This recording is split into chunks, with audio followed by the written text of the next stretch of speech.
ఆ అమ్మాయి కావాలి. పాయింట్ ఏంటంటే నేను ఒక్కడనే ఆ అమ్మాయిని తీసుకురాగలను. అంత ష్యూరా? రికార్డ్స్ చూసుకో, ఇంతవరకు ఒక్క ఫైట్ కూడా ఓడిపోలేదు. మీ యుద్ధం మళ్ళీ మొదలైనట్టుంది. ఇది కూడా ఓడిపోను.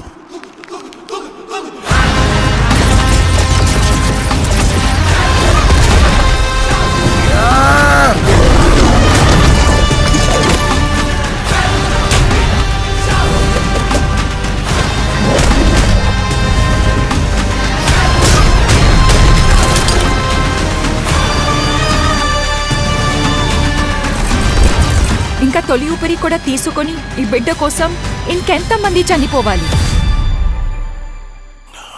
భయపడకు, మరో ప్రపంచం వస్తుంది.